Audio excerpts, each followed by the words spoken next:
On vous souhaite la bienvenue à ericlatour.com. Dans quelques instants, on vous parle d'une ferme qui existe depuis 3 ans sur le territoire avec des alpagas.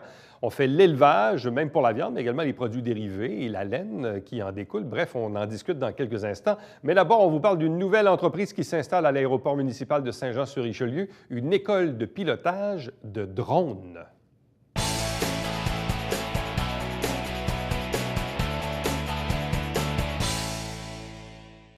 Il y a quelques jours à peine, vous l'avez peut-être vu dans le Canada français, cette nouvelle a frappé un peu l'imaginaire.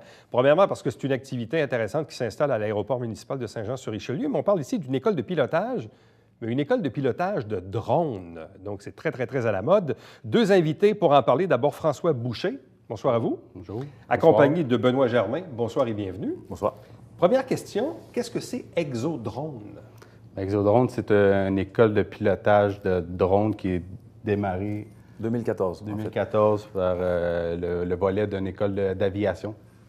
Au départ, l'aviation. On était en fait, l'Exodrone a débuté dans une école d'aviation.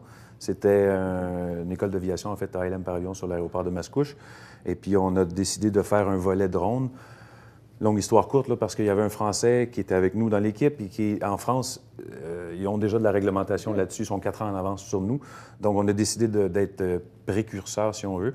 On a fait une école de formation de drones calquée sur le monde de la formation de l'aviation civile. Okay. Donc, c'est une formation un peu plus longue que ce qu'on voit habituellement. Bon, et vous, François, de quelle façon avez-vous entendu parler de ça? Comment c'est arrivé dans votre vie? Journal à Montréal. Une page du milieu, un midi, je regardais tout simplement l'annonce qu'il avait diffusée. J'ai vu un voyage, pas un voyage, un métier de l'avenir. Fait que là, je regardais ça, puis je dis, Colin, ça a l'air intéressant. Je me suis présenté à la soirée d'information qui donnait toutes les infos là-dessus. Puis suite à ça, en arrivant à la maison, mais là que j'en ai parlé à ma conjointe, elle voyait que j'avais des pétillements dans les yeux, que j'avais l'intéressé. Fait qu'elle a dit, gars, inscris-toi, puis on va voir comment ça va aller. Fait que c'est là que ça a commencé, une simple histoire, une simple annonce de Journal à Montréal. C'est là que ça a parti. Bon. Et là, aujourd'hui, on a Exodrone Montérégie. Ouais. Donc, Exodrone fait des petits. Ouais. Est-ce que vous avez d'autres bureaux également ailleurs au Québec ou c'est dans le vos collimateur. projets, dans C'est le dans le collimateur collimateur, aussi, oui, vraiment. pour développer ça? Oui, en fait, même on devrait ouvrir, en fait, on va se croiser les doigts que ça fonctionne, mais on devrait ouvrir au Mexique et en Suisse aussi. OK. Oui, la Suisse, c'est prévu pour mai 2017. Donc, il y a véritablement un besoin dans ce monde-là parce qu'on a l'impression, nous, ici au Canada, depuis qu'on entend parler des drones, parfois c'est lorsqu'il y a des accidents, comme il y en a eu un récemment dans une activité extérieure où un visiteur a été atteint par un drone, ou encore la semaine dernière à l'aéroport à Toronto, un avion de Porter qui a dû dévier de sa trajectoire parce qu'il y avait, semble-t-il, un drone non confirmé, mais probablement un drone à 9000 pieds d'altitude. Donc, il existe une réglementation là-dessus au Canada. Oui, effectivement. Mais elle n'est pas très connue. Bien, En fait, Transport Canada, la réglementation, aujourd'hui, la réglementation, c'est une réglementation transitoire. C'est-à-dire que pour aller faire, longue histoire courte, là, Transport Canada dit, à partir du moment où vous faites des vols commerciaux, vous devez le faire sous ce qu'on appelle un COAS, un certificat d'opération aérienne spécialisé. Ouais. Et pour obtenir ça, ils ont déjà leurs critères de ce que ça prend. Donc, c'est quoi les connaissances qui sont exigées. La nouvelle réglementation va venir tout chambouler. Là. La nouvelle réglementation va... En fait, il y a des gens aujourd'hui qui volent, qui ne pourront plus voler l'année prochaine. Donc, ça va être plus restrictif. Ça va être plus restrictif. Donc, ce qui est prévu, c'est oui. que les gens, en fait, qui vont... Tous les drones, tous les pilotes de drones, que ce soit pour le loisir ou le commercial, les drones de plus de 1 kg vont être légiférés. La formation va être obligatoire. Plus de 1 kg? Oui. Comme exemple, celui que vous nous avez amené, là, c'est quoi comme modèle? Ça pèse combien? Ça, c'est l'Inspire One. Puis si je ne me trompe pas, en poids, on parle de... Bien, c'est tout près de 2 quelques kilos, dépendamment de la batterie. Est-ce que c'est un gros modèle? Est-ce que c'est un gros drone, ça? Je vous dirais que c'est un drone populaire. Mais c'est pas nécessairement... moyen comme grosseur, ouais. on peut dire. Mais je vous dirais que c'est l'avenir. Dans cette grosseur-là, on a vu au début l'explosion avec des immenses drones. On revient avec des drones comme ça, souvent plus performants. On va mettre 2 hélices sur chacun des bras. Mais l'avenir est aux drones compacts et, j'allais dire, pliables, facilement transportables. Est-ce que vous connaissiez les drones auparavant? Est-ce que pas du tout? Donc, vous avez vraiment parti de zéro là-dessus pour apprendre ça? Oui, pas du tout. J'ai commencé c'est un des premiers étudiants, en fait. La première classe quasiment, la deuxième classe. La deuxième classe en 2014. Ouais. Bravo. Et qu'est-ce qu'on apprend quand on est à l'école? Bien, la formation que j'ai suivie au départ, c'est la formation professionnelle. cette formation-là nous amène vers la possibilité de faire un métier avec cette profession-là. Donc, on apprend tout ce qui est réglementation, tout le volet aéronautique, volet météo, un peu comme un pilote d'avion. Un pilote d'avion, un peu, là. Fait que c'est pour ça que la profession, la formation professionnelle est bien complète, parce qu'on touche à beaucoup de volets. Fait qu'après ça, avec une formation comme ça, on peut aller chercher un métier, là, soit que caméraman, journaliste, inspection des bâtiments, l'agriculteur. Il y a plusieurs volets. J'ai reçu récemment un arpenteur. Ouais, un arpenteur, qui me disait qu'ils font maintenant de l'arpentage avec des drones. C'est quasiment 10 fois moins long. Et un arpenteur, exemple, on donne l'exemple, une mine à ciel ouvert. Les municipalités vont charger en fonction du tonnage métrique qui est sorti. Bien, ça peut prendre 2-3 arpenteurs pendant 2-3 jours, mais avec un drone, c'est une question de moins d'une demi-heure, là. C'est fait. C'est un déploiement très, très rapide. Et là, l'idée, donc, d'ouvrir ici en Montérégie, d'ouvrir une école de pilotage ici sur le site de l'aéroport municipal, de quelle façon le projet s'est mis en branle pour l'installation ici? Bien, c'est suite avec le partenariat du comité du... Ouais, comment il appelle ça? Le Centre d'aide aux entreprises. Oui, c'est ça, Centre d'aide aux entreprises, excusez. Haute-Montérégie. Oui, c'est ça. Qui m'ont aidé à développer tout le projet là-dedans. Puis ils m'ont présenté ensuite de ça les responsables du hangar, le H2, qui appelle l'incubateur d'entreprise. Fait que suite avec leur rencontre, eux autres, ils voyaient que c'est une nouvelle technologie. Fait qu'ils étaient intéressés à m'avoir chez eux, dans leur bâtiment, parce que c'est une nouvelle technologie qui va être en développement. Fait qu'après ça, en voyant leurs installations, leurs bâtiments, mais c'est sûr qu'un nouvel entrepreneur comme moi qui demande une entreprise, puis qu'on tombe dans des locaux pratiquement neufs, puis avec une famille qui est prête à nous accueillir de même, c'est super. Là. Donc, vous, après avoir suivi le cours, il y a quoi, 1 an ou 2, je ne sais pas, ça fait combien de temps vous avez suivi le cours? Donc là, maintenant, vous êtes habilité à le donner, ce cours-là, c'est ça? Donc, vous devenez professeur à votre tour? Non, pas pour l'instant, je vais pas donner. Pour le moment? Non, pas pour le moment. Avec l'école mère et Exodrone à Laval, il y a déjà des professeurs qui sont attitrés aux formations. OK. Côté pratique, côté théorique. Bien, le volet va suivre ensuite de ma formation, moi, pour donner une partie peut-être théorique ou pratique selon... Pour qu'éventuellement, vous éventuellement que je peux donner certaines formations à mes élèves, à moi, direct ici à Saint-Jean. Mais on a toute l'expertise de Laval en tant que professeur qui vont suivre ici à Saint-Jean. Donc, quelqu'un qui s'inscrit à l'école de pilotage ici à Saint-Jean au H2, parce que vous comptez opérer, vous opérez déjà? Est-ce que vous avez déjà des élèves ou vous comptez en avoir bientôt? Bien, bientôt, on devrait avoir les premières inscriptions. Fait que suite à ça, on devrait commencer une cohorte possiblement en décembre, début janvier. OK, bientôt, là. C'est vraiment dans quelques semaines. Et là, Ouais. Donc, pour le moment, ça va être les profs de Exodrone Laval qui vont se déplacer ici à Saint-Jean. Exactement, oui. Qu'est-ce que ça demande pour être enseignant, pour être prof? C'est quoi les qualifications requises pour Bien, ça? les grosses qualifications requises, moi, je dirais, à partir du moment où tous nos profs chez Exodrone Laval sont tous des pilotes d'avion, ce sont des instructeurs d'aviation. OK. Donc, non, pas seulement des pilotes, parce que moi, je suis pilote, mais je veux dire, je ne serais pas capable de donner la formation. Donc, on prend des instructeurs d'aviation. Et tout l'aspect, la formation est donnée en 2 grandes sections. Il y a l'aspect aviation, les règlements aériens, les classes de contrôle de ça. Et il y a l'aspect, ce qu'on appelle dronotique, qui est donné par des ingénieurs en électronique qui sont fanatiques de drones. On parle d'une formation de 127 heures. Oui. Et là, une fois qu'on a fait le 127 heures, on sort de là quoi avec un certificat de compétence. Avec un certificat de compétence. Oui. Il n'y a aucune école, en fait, au Canada qui peut se targuer d'être approuvée parce que la licence de pilote de drone n'existe pas. C'est la nouvelle réglementation. Pour l'instant. Ouais, la nouvelle réglementation, là, ils vont rentrer ce qu'on appelle les requis réglementaires. Et là, il va y avoir une vraie licence, comme il existe des licences de pilote d'hélicoptère ou d'avion. Est-ce que c'est bien compliqué à faire fonctionner? C'est plus compliqué que de piloter un avion.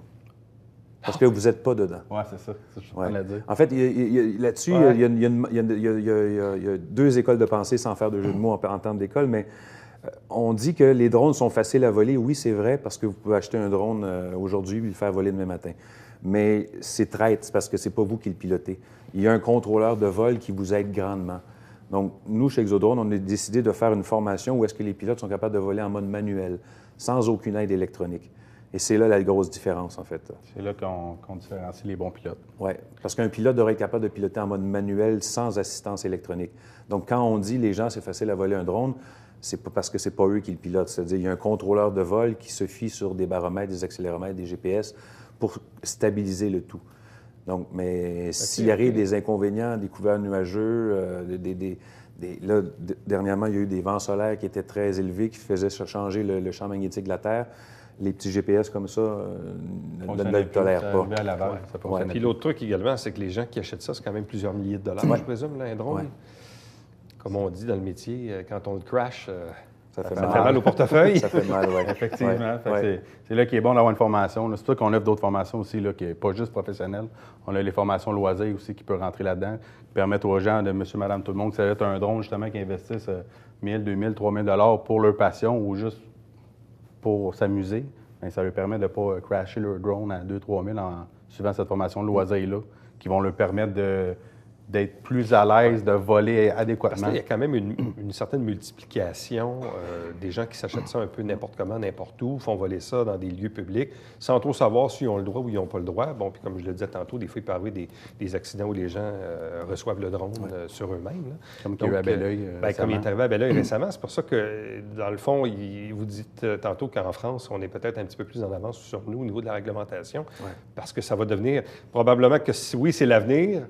Donc, il va y en avoir de plus en plus. Probablement que certains métiers, ça va être très, très C'est le populaire. volume, en fait, qui fait la dangerosité. Oui, c'est le volume. Parce que sur une rue standard, peut-être qu'il y a 100 maisons, il y a peut-être un seul pilote d'avion, mais il peut y avoir 10, 12, 15 pilotes de drones amateurs. Là. Et ça Donc, va c'est le probablement volume. aller en augmentant, autant Ouais. dans les besoins commerciaux que domestiques. Mais Transport Canada, là-dessus, moi, je pense, en fait, qu'ils ont eu une bonne idée, c'est que ce qui est annoncé, en fait, là, par Transport Canada, c'est que les corps policiers municipaux vont avoir une délégation ministérielle de Transport Canada pour faire appliquer la loi. Pour ça, ouais. Donc, en date d'aujourd'hui, en fait, les gens ont... En fait, j'allais dire, c'est facile pour eux d'être délinquants parce qu'il n'y a pas personne qui vérifie. Avec la nouvelle réglementation, c'est prévu que ce soit les corps policiers municipaux qui vont vérifier si vous avez votre permis ou Ils ne non. vont pas émettre des consoles d'infraction. Ouais. Et là, ici, est-ce que le fait d'être à l'aéroport vous permet de pouvoir faire voler des drones à l'aéroport? Ou Non, est-ce que c'est non. Pas pour l'instant. Pas pour l'instant, Pas pour je l'instant. présume. Hein? Il y a un projet, en fait, de rendre l'aéroport avec une zone définie pour les drones. C'est un projet là, qu'on est en train de monter. Avec l'incubateur, le H2. OK. Mais vous, à ce moment-là, si vous voulez montrer le pilotage de drone, il y a une partie théorique, évidemment, qu'on peut donner, mais la partie pratique, vous la faites quoi? Dans le hangar?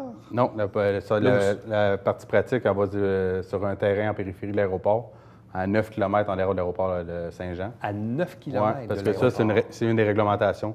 Il faut respecter, être à 9 km de l'aéroport. Donc, on est excusez le terme, en checkage. Ouais. On regarde un terrain alentour pour pouvoir aller là-dessus.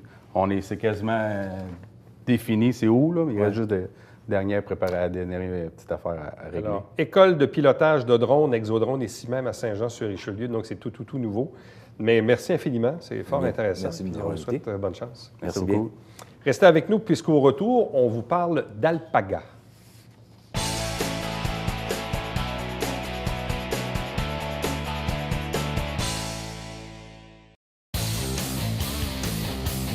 Salut, ici Alexandre Baudouin. Et François Trépanier. François, cette semaine à Sport Express, il va y avoir de la magie. Regarde, moi, je disparais.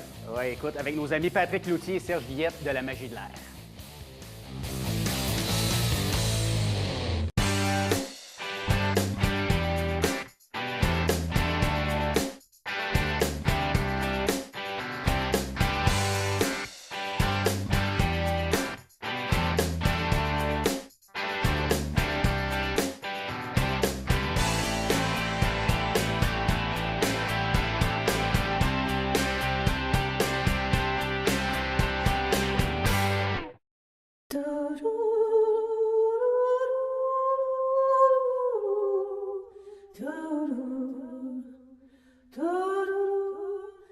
Coulisses Bêta, jeudi, 19h.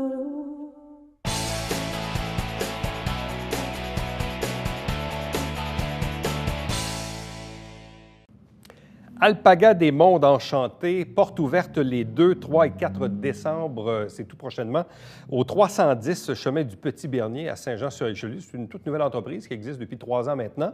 On va vous la faire découvrir. 3 invités. D'abord, Heidi Bertium qui est avec nous. Bonsoir. Bonsoir. Accompagnée de Lisette Vallée. Bonsoir à vous. Bonsoir. De même que Mathieu Leblanc. Bonsoir et bienvenue. Bonsoir. Bon, là, il y a un lien familial qu'il faut expliquer. Donc, Heidi est la fille de Lise et Mathieu est le conjoint de Heidi. Exactement. C'est bien ça, C'est ça. mais c'est pas mélangé, là. Non, non, ça va. Bon. Comment ça a commencé, cette aventure-là? Ça a pas mal été créé à cause de Mathieu. On est allé visiter une première ferme il y a 3 ans et demi environ. Il est tombé en amour avec les alpagas, puis il est venu m'annoncer qu'on se partait en alpaga. Moi, enceinte de 8 mois, j'ai capoté un petit peu, mais finalement, il a réussi à nous faire découvrir sa passion. On est allé visiter plusieurs fermes en Beauce et tout ça. Puis on a acheté nos premiers mâles 2 mois plus tard à la ferme. On avait nos petits mâles qui s'en venaient. De fil en aiguille, bien, on a appris à découvrir la bête, à apprendre l'élevage, découvrir aussi les produits qu'on peut faire, la transformation de la fibre qu'on peut faire avec ça. Puis on est tombé en amour avec cette petite bête bien gentille, là. Comment la maman a-t-elle été interpellée, embarquée dans l'aventure? Bien, moi, dès le départ, elle nous en a parlé. Puis là, c'est sûr que c'est des sous. C'est une entreprise que tu dois acheter les animaux. Nous, on est cultivateurs de grande culture. Donc, j'ai dit à mon mari, ça te tente-tu d'embarquer avec eux autres, les aider dans le projet? Il dit non, moi, j'en ai assez de la grande culture, j'ai pas le temps à ça. Fait que j'ai dit, bien, j'embarque avec eux autres parce que c'est sûr qu'il y a des coûts financiers. Ouais. Fait que j'ai pu aller cogner à la banque et demander, moi, est-ce que je peux emprunter avec Heidi et Mathieu pour leur donner un coup de main pour partir l'entreprise. Puis après ça, je vais les laisser voler de leurs propres ailes. Donc, moi, je m'amuse beaucoup là-dedans. Puis eux autres sont plus en avant-plan pour ce qui est du reste. Là. Toi, Mathieu, tu avais entendu parler de ça où, les alpagas? Qu'est-ce qui fait que tu as été... comment ça se fait que tu as vu ça? C'est Heidi qui m'a parlé de ça à un moment donné parce qu'elle aime tricoter. Puis quand on est allé voir ça, moi, je suis beaucoup allergique aux animaux. Puis vu que l'alpaga, c'est pas allergène, j'ai commencé à aimer ça parce que j'aime les animaux en général. Mais tu sais, quand tu es allergique puis que tu veux aller toucher les animaux puis que tu es pris pour te prendre 18 Ritalin pour Ritalin, mais Ractine, c'est pas trop le fun. Fait que l'alpaga, c'était bien fun pour moi. Puis en plus que le volet de compétition des alpagas, ça, j'aimais ça beaucoup parce que c'est vraiment une autre qui va choisir le mâle avec les femelles, le côté génétique de tout ça. Le bébé qui sort de la femelle, tu dis bon, ben, c'est moi qui ai pris le mâle, qui a mangé avec cette femelle-là, ça m'a donné de quoi de bon. C'est genre de petite fierté pareil quand tu peux sortir des beaux mâles ou des belles femelles qui en compétition ils finissent d'un premier, c'est fun. Un alpaga, ça vient d'où? C'est quoi l'origine de ça? C'est dans quelle famille de bêtes? Bien, c'est un camélidé, comme les chameaux, les dromadaires, les lamas. C'est originaire de la cordillère des Andes, Pérou, Bolivie, Chili particulièrement. Ça reste c'est une bête qui est autant qu'il y a vie au Pérou, dans les montagnes, qui est adaptée autant au froid et au chaud. Donc, c'est pour ça qu'il n'y a pas de problème au Québec à l'avoir. Là. Autant à moins 20 dehors, ils vont être bien qu'aux grandes chaleurs d'été également. Là. C'est quoi le potentiel touristique de ça, Mme Vallée? En fait, on a beaucoup de volets. Quand on décide de dire on va s'amuser avec les alpagas, il faut voir est-ce qu'on veut... Nous, on fait des visites à la ferme. Donc, les gens peuvent venir visiter, venir voir les nouveaux bébés à chaque année, toucher, faire des pique-niques, des choses comme ça. On offre le volet aussi s'il y a des écoles qui veulent venir, des garderies peuvent venir à la maison. On pourrait même se déplacer avec nos animaux. Fait que ça peut être intéressant. Puis il y a le volet aussi de montrer qu'est-ce qu'est l'alpaga, mais aussi les produits, les dérivés, qui est vraiment l'alpaga en frais de fibres, de laine. C'est merveilleux. C'est vraiment un monde intéressant. Donc, les touristes sont intéressés à venir voir. Mais c'est de se faire connaître. C'est ça le but, là. Plus qu'on se fait connaître, plus qu'on voit des grosses ouvertures éventuellement à ça. Là, Mathieu, vous êtes rendu à peu près une vingtaine de bêtes. Oui. Qu'est-ce que ça demande quotidiennement comme entretien des alpagas? Il faut les nourrir matin et soir. Il faut au moins les donner à mourir matin et soir, le foin. Il ne faut pas qu'il manque de foin. Mais ceux que nous autres, pour nos morts, on a beaucoup un régime suivi parce qu'on ne veut pas que nos morts ils deviennent trop obèses. Fait que c'est une tasse de mourir par jour pour un animal, pour les mâles. Okay. 2 tasses pour les femelles. On donne un petit peu et ça plus pèse pour les combien, un alpaga adulte? Entre 150 et 200 livres. Quand même. Oui. Et là, après ça, est-ce que c'est vous autres qui devez les tailler, tout ça? Nous, on fait les onglons, on fait les vermifuges, on va faire... mais on fait venir quelqu'un pour tondre la laine, puis pour faire les dents. Parce qu'on va couper les dents 1 fois par année. Okay. Puis à ce moment-là, c'est le tondeur qui vient, lui, il a l'équipement pour... Et la laine, vous la tondez combien de fois dans une année? 1 fois. C'est 1 fois? Ouais, juste avant l'été. Avant l'été? Oui, fin mai, juin, de ces coins-là. Ça vous donne quoi comme quantité de lainage? Au niveau de la laine, là, un alpaga, mettons visuellement, ça donne environ une dizaine de paires de bas. Il va plus en faire de Un bas. alpaga, une dizaine de paires de bas. OK, par c'est année. bon. Donc, pour ceux qui tricotent, là, on sait que c'est environ une dizaine de balles de 100 grammes, donc environ 1 milligramme. C'est sûr qu'il faut avoir en tête que ça ne produit pas beaucoup de laine. On les tond seulement une fois par année, principalement pour les chaleurs d'été. C'est 7 fois plus chaud que le mouton, la laine d'alpaga. 7 fois plus chaud? Oui.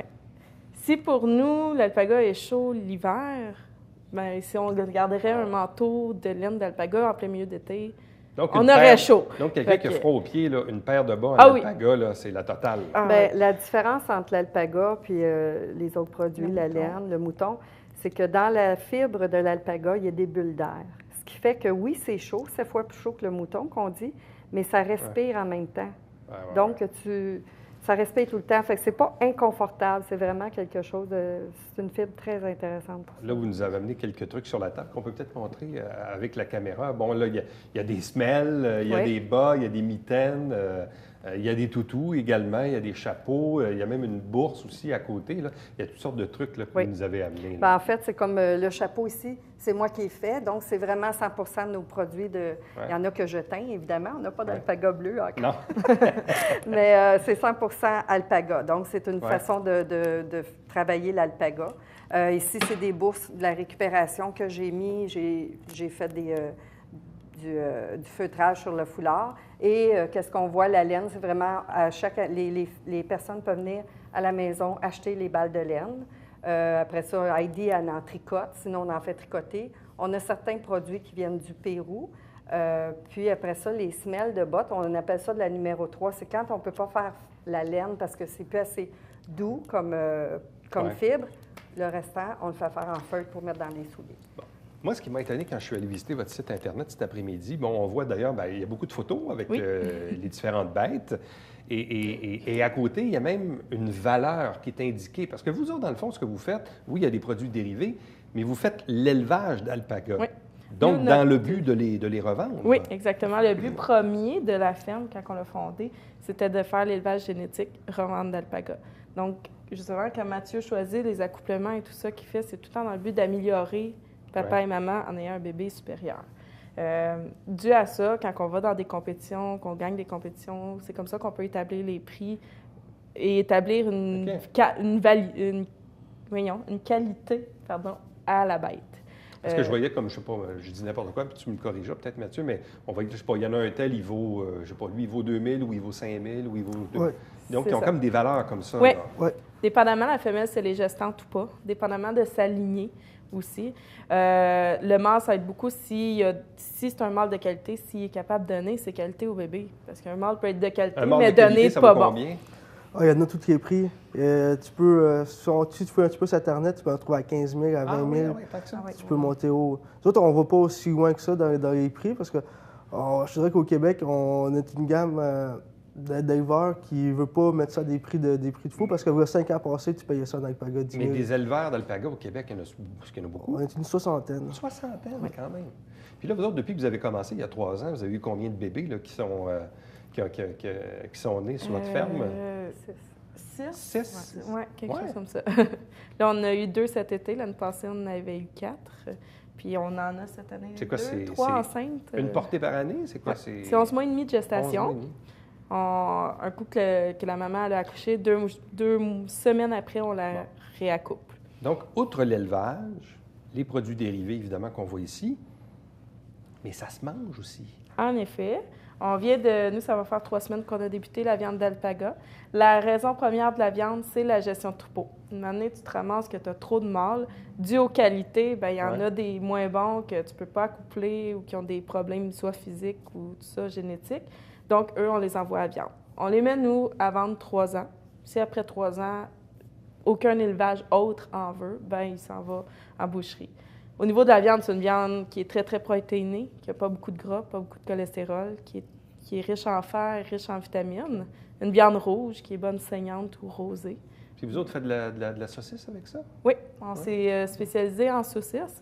On a plusieurs saucisses et porcs mélangés, par exemple, fines herbes, sirop d'érable. Mais on a aussi une saucisse, sanglier et bière avec la bière de la microbrasserie Domaine Berthiaume de Saint-Jean-sur-Richelieu. C'est ça, parce que là, vous avez comme une entreprise familiale avec toutes sortes d'affaires. Là. Vous avez Oui. la ferme, vous avez les alpagas, vous avez la microbrasserie. Oui, qui est à mon frère. Avez-vous un verger avec ça? Ou, Non, ça, c'est ma belle-sœur. ça, c'est À votre la belle-sœur. Bon, ben, bref, c'est tout dans le même coin. Là. Tout le même Dans rang. le fond, là, les golfeurs qui vont au club de golf de la Vallée des Forts, vous passez peut-être là, dans le chemin Petit-Bernier, entre la carrière Bernier jusqu'au club de golf. Là, vous êtes dans ce coin-là. Là. Vous êtes à Exactement. mi-chemin à peu près, là. Oui. Oui. Entre la carrière et le club de golf. Là. C'est ça, exactement. Là, vous faites une porte ouverte, donc c'est gratuit le 2, 3, 4 décembre pour que les gens visitent vos installations. Oui. Puis là, on invite les gens aussi à s'habiller chaudement parce qu'à la grange, ce n'est pas chauffé parce que les alpagas, eux, ils ont assez chaud comme ça. Donc, on dit aux gens, habillez-vous. Puis c'est Mathieu qui va présenter les alpagas. On peut toucher au bébé, qu'est-ce qu'il mange, en tout cas, toute l'histoire de l'alpaga. Puis après ça, ils peuvent venir se réchauffer dans la maison, voir la boutique. Oui, parce que moi, je sors les alpagas du rentraux. Je mets un ricou, une genre de yes. Fait que au ricou, l'alpaga, absolument, il reste à côté de moi, il me suit.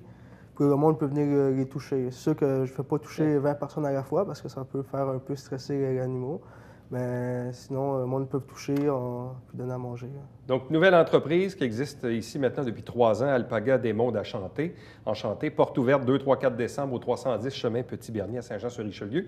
Et en plus de ça, cette année, vous allez avoir un kiosque au marché de Noël ici sur la place du marché, là, sur les 2 fins de semaine. Donc, les gens pourront découvrir un peu vos produits, tout ça, et connaître davantage d'entreprises. On vous invite évidemment à découvrir tout ça, notamment avec la porte ouverte là, qui s'en vient début décembre. Bien, à vous trois, merci beaucoup, félicitations, puis meilleures des chances dans votre projet. Merci beaucoup. Merci. Restez avec nous. Au retour, on vous présente le Babière quotidien.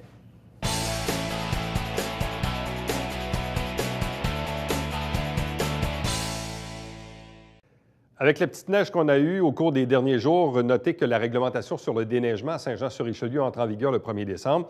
Et puis là, vous savez, vous avez le droit de stationner dans la rue, sauf lorsqu'il y a des opérations, mais vous devez vous renseigner. Vous pouvez le faire par Facebook, Twitter, le site web de la Ville, recevoir des textos ou encore à téléphoner avec un message enregistré. Bref, il n'y a aucune raison de ne pas capter l'information. À demain.